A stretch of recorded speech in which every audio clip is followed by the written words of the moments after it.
Everything you just stated is what many people think makes Tails so cool. Even badass. What is not badass about being super smart and having a biplane fighting robot? That registers as badass to me. You know why I think Tails isn't so badass? It's because he follows Sonic all the time. There's only a few parts in the series where he's on his own and does things by himself. Then it's back to following Sonic. Again, badass is a matter of opinion. After all, you may find Shadow to be badass, but there's a ton of people out there who don't. And that was his charm, but he's not a super powerful fox anymore. Again, how is Tails super powerful? Get into depth. Now he makes the wimpy moaning noise. Yeah, because he never got tired in Sonic Adventure when he was flying around. Drops like a pancake into the water without a splash, screams like a little girl, and drowns. Okay, first of all, it gains the challenge. It adds to the challenge of the gameplay. Tails' flight is limited. Also, dropping like a pancake? That's common in video games. Drops into the water without a splash? Again, the game was rushed. And screams like a little girl? That's because he is voiced by a girl. Amy Pallant. Yeah, I thought you knew that. Because like Sonic, he doesn't know how to swim. Okay, that Photoshop picture is just plain out terrible. I can kick your ass in Photoshop pictures any day. How do you know if he did that in Photoshop? For all you know, it could have been done in Paint, Paint.net, or some other kind of image editing program. Plus, taking body parts, recoloring them, and putting them together in a new pose just to make your character doesn't exactly show prowess in Photoshop.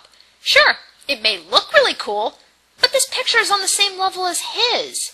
So why are you acting like you're superior? Effort in picture making isn't as important as the final product, and I think Chief Shadows is better than Game Dudes. He can only attack by throwing dummy ring bombs. It's so stupid. Okay, now Shaxo11 described this in his Shadow the Hedgehog defense rant, but I'm gonna say, how come that nobody complained about the use of the dummy ring bombs in Sonic Heroes, used by both Tails and Rouge, when they complain about it here in this game? It doesn't make any sense. Don't go blaming this game just because it uses the same thing. And besides, dummy ring bombs in this game, ring bombs in Sonic Heroes, I mean, those things were fucking useless. I can understand where the game dude is coming from on the dummy ring bombs. In Sonic 06, you were forced to use them. Or you could just walk around or fly over enemies. And I too thought they were annoying.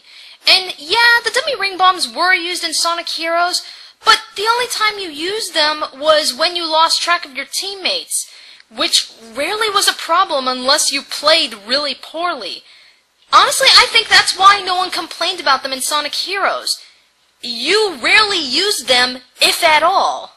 They're infinitely crammed up his ass, and look, he can't even pick them back up. Couldn't he at least pick them back up, but not have his ring count increase? But then you couldn't push them into enemies.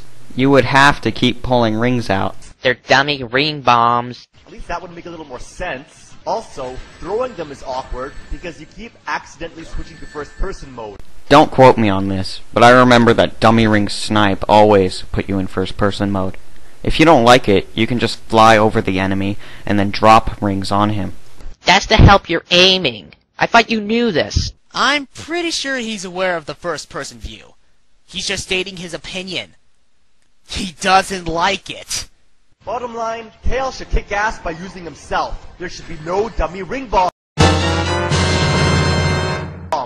Please go back to the explanation about the dummy ring bombs because I am not repeating myself. Why does Shadow drive vehicles when he should be able to run faster and has chaos power? Okay, I can answer your question right there. Shadow has vehicles because they wanted to add to the gameplay value to Shadow's gameplay. This was used in Shadow the Hedgehog, and it was also tried to prove that Shadow is a completely different character than Sonic. Alright? Back in Sonic Adventure 2, Shadow was a speedy character. And some people may have called him a Sonic clone because he runs just as fast as Sonic. So adding the vehicles makes his gameplay a little bit more different. It makes as much sense as Kirby sucking up enemies the giant... Well done, Game Dude. You just asked about logic in video games. While we're at it, let's ask why Sonic can run forever without getting tired. Vacuum. Well, they were sitting around making this shit up. Jumping into the vehicle. Because sometimes the buttons won't respond. Okay, seriously, how are you gonna hop into the vehicle when you're like a few yards away from the vehicle? Look, bullets are flying up my ass. If I imagine bullets flying up your ass, I would see rapid fire. But the fact that I don't see any bullets being fired just proves you're wrong. Game Dude is being sarcastic. It couldn't be any more Then why does he care about hopping into the car so quickly? obvious. Why are you taking everything he's saying so literally when you're not supposed to? And he just won't jump in. Skunk fucker. This guy is unfucking believable. Come on, jump in, damn it. See? You just had to be on the seat. Finally! The controls are stiff and slippery, That's a contradiction, isn't it? and you can never slow down fast enough. Damn it! Okay, are you trying to hit the brakes? This horrible truck needs to get out of here quickly. If you can run the truck off the cliff, what's the point of complaining about it? It's completely optional. This is the one of the many things that he rips off the angry video game nerd. Are you kidding me? No! Wow, what an epic fail right there. I don't think Sonic Team wanted you to go that route, Game Dude. Sequence breaking is bad. It's almost more of an epic fail than IGN making Sonic jump over a jump dash panel in the Sonic Unleashed game. This guy is unfucking believable. I don't know if we're seeing the same thing or not, but falling through the floor is a common glitch in the game, and it happens when you least expect it. So how exactly is this fail on the Game Dude's part? He has no control over the glitches. No one does. If there's anyone to blame for that, it's Sega. Those glitches pissed us off. And didn't you use that Ripper clip already? Like, not even a minute ago?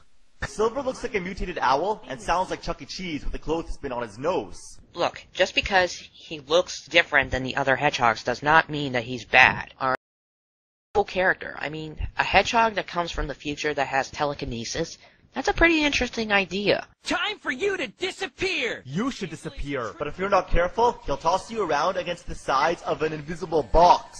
Okay, if you were able to run around the city against Silver, and if the battle arena is where you're at right now, then that basically proves that you are pretty much a coward if you try to run away from the battlefield. And there goes another Realm Wars facepalm. Once they climb onto a wall, they're like permanently stuck.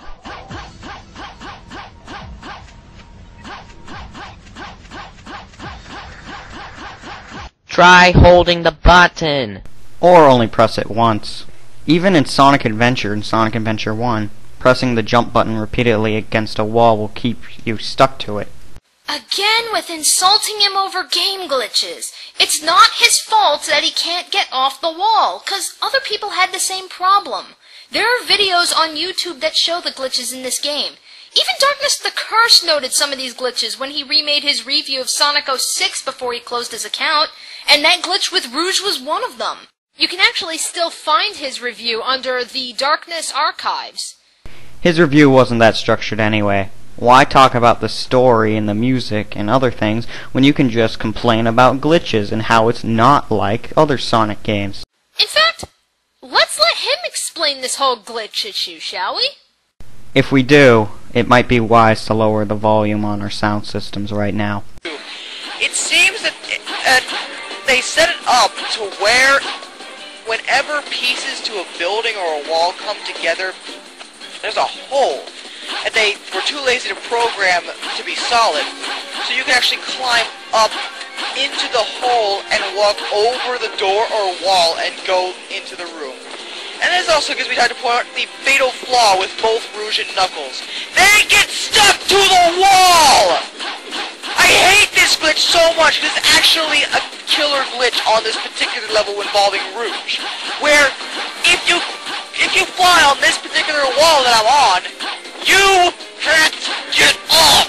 Because I tried for like 30 minutes off the wall and I couldn't do it. The only way I could figure out how to fucking can do it was either A, kill myself, or B, phase through the wall. So you have to exploit a glitch to get past the glitch. That's retarded! So what was the main thing we learned from that? That Darkness the Curse needs Prozac. And I know Sega rushed the game, and while it may explain it, I'm sorry, it doesn't excuse it. I completely agree. With a few exceptions of some video games, you can never excuse crap. But hey, maybe they'll remake the game and get all the crap out so that it's so beautiful that you cry. It's the game's fault. Didn't you say that if there was anyone to blame, it was Sega, when you really meant Sonic Team? Man, this is getting confusing. That's like getting angry at a gun, and not the person that tried to fire it at you. And you should be aware of these glitches he's coming across. I mean, you are defending the game, so you should know this inside and out. So, if I may be so bold as to suggest, go play the game again. Why'd you say again when you've watched the commentary already and know he hasn't played Sonic 06? I know it's to not spoil it for people that have already seen the video, but at the end, people are just going to think you're stupid for doing that. Why? Because it sounds like you're commentating as you go along instead of watching the whole thing and then commentating on it after. And do some research before you decide to insult him. Then he would have the right to insult the game, dude? The way I'm seeing it, you're insulting him for the sake of insulting him. Get off the wall, you slutty fat bitch! Oh, and they can magically swim in the air. Gliding only slows down your fall. Just look, you're still falling. Look at Knuckles. He makes Goofy look professional. Okay, that's you that was trying to do that, and that just shows that you are not funny at all. Now, remember when Sonic didn't suck, and how every single square inch was enriched with majestic dreamlike atmospheres beyond imagination? That was a long time ago. Why does everybody get so hard about this game? Call me immature, but I can't help but chuckle at the words he used. And saying that this is the death of Sonic. There has been good Sonic games after Sonic 06 came out. Same with Shadow the Hedgehog. There was good Sonic games after that game came out. Sonic Unleashed is a really great game. I only played the PS2. It was a blast to play, especially the daytime stages. Now, think for a moment. What should Sonic be like? This or this? Do you feel like you're looking at a Sonic game? This is still part of the previous flashback. Actually, yes I do. Okay, right here is where part 1 ended. Danny and I thought this commentary was off to a decent start. Yes, he had flaws, and most of them were forgivable, since this is his first commentary. But they were nothing compared to the rest of the commentary. You'll see why when we get to them. You guys gotta stop making your characters move like that. It isn't funny.